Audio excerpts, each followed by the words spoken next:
안녕하세요 여러분. 오늘의 흥미로운 영상 내용은 수십 년 동안 그린란드 얼음 속에 숨겨진 미국 핵기지, 그리고 여성 음주 증가, 의사들의 걱정에 관한 것입니다. 우선 좋아요 버튼을 누르고 채널 구독 및 알림 설정도 잊지 마세요. 여러분의 관심과 지지가 저희에게 큰 힘이 됩니다. 첫 영상은 월스트리트 저널이 보도한 매우 흥미로운 북극의 이야기를 소개해드리겠습니다. 한동안 잊혀졌던 냉전시대의 흔적이 그린란드의 얼음 속 깊숙한 곳에서 나사 과학자들의 눈에 다시 포착됐습니다.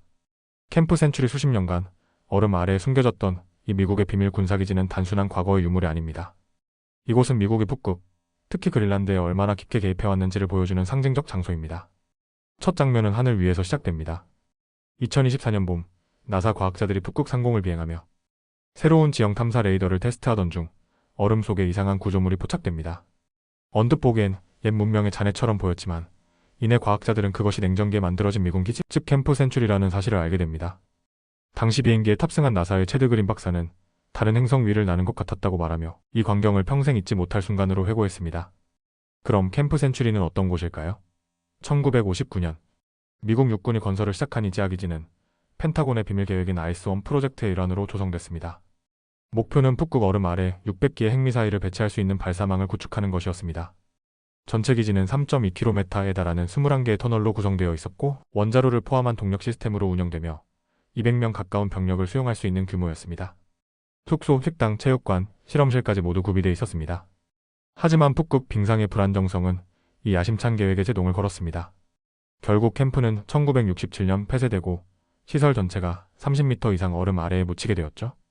덴마크와의 복잡한 외교 관계도 함께 묻혀 있었습니다. 덴마크 영토인 그린란드에 이 같은 핵 관련 시설이 존재했다는 사실은 한동안 은폐되었습니다.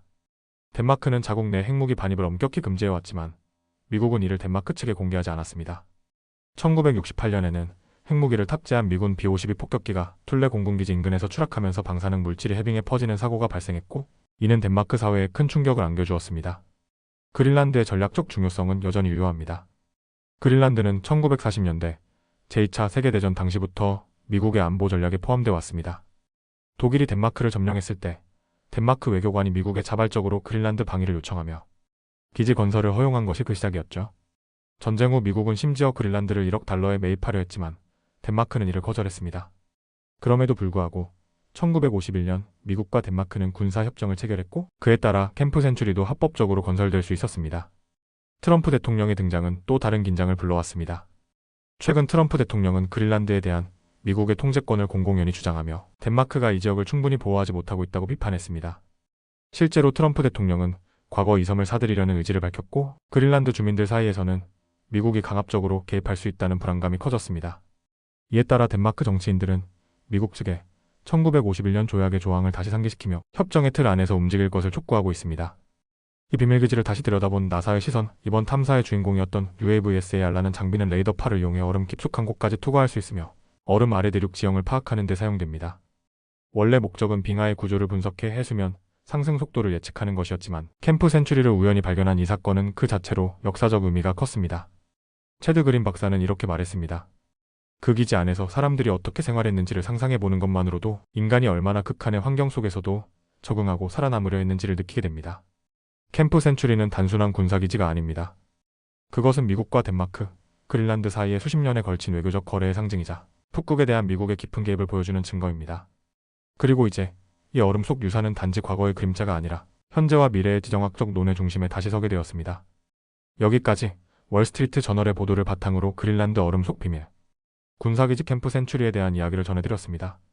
다음 영상은 월스트리트 저널의 심층 보도를 바탕으로 미국 사회에서 조용히 그러나 빠르게 확산되고 있는 건강 이슈 하나를 여러분께 전해드리려 합니다. 바로 여성의 음주 증가와 그로 인한 건강 문제에 관한 이야기입니다. 이 주제는 단순히 사회문화적 트렌드를 넘어 유방 암간 질환, 심지어 조기 사망에 이르는 심각한 영향을 미치고 있어 의학계와 공중보건 전문가들이 깊은 우려를 표하고 있습니다. 미국 여성들 술을 더 많이 마시고 있습니다. 예전보다 여성들이 술을 더 자주, 더 많이 마시고 있다는 사실은 이제 단순한 느낌이 아니라 수치로 확인되고 있습니다. 특히 30대와 40대 여성들 사이에서 음주 빈도와 양이 증가하고 있으며 이는 단순한 여흥이 아니라 폭음이나 알코올 사용 장애로 이어질 가능성을 높이고 있습니다.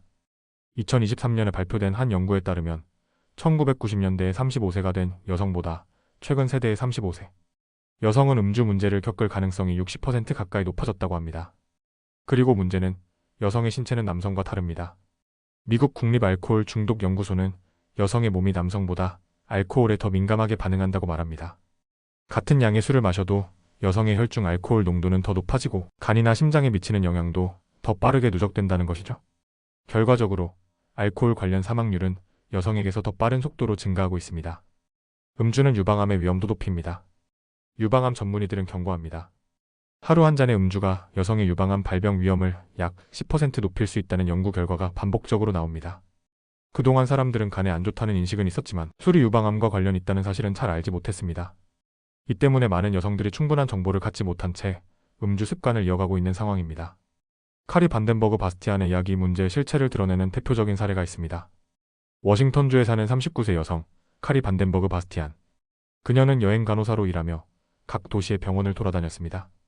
출장마다 공항에서 술 한 잔, 긴 근무 후 와인 한 잔은 그녀의 루틴이었습니다. 하지만 2023년 그녀는 사기 유방암 진단을 받았습니다. 그녀는 과거의 음주 습관이 암 발병에 영향을 줬을 것이라고 의심하고 있습니다. 항암 치료와 수술, 방사선, 표적 치료까지 총력전을 벌였고 지금은 완치 판정을 받은 상태지만 여전히 재발 가능성이 있어 치료를 이어가고 있습니다. 그녀는 이제 특별한 경우에만 술을 마시며 절제하는 법을 배우고 있다고 말합니다. 그렇다면 왜 여성들이 더 많이 마시게 되었을까요? 전문가들은 여성의 사회적 지위 변화, 특히 고학력, 고소득, 출산 연기 또는 무출산과 같은 요소가 음주 증가와 연관이 있다고 분석합니다. 대학 문화에서는 폭음이 일상화되어 있고 고소득 전문직 여성들은 자유시간과 지출, 여력이 많아 술자리를 가지는 경우가 더 많습니다. 여기에 더해 주류업계의 마케팅도 영향을 미치고 있습니다.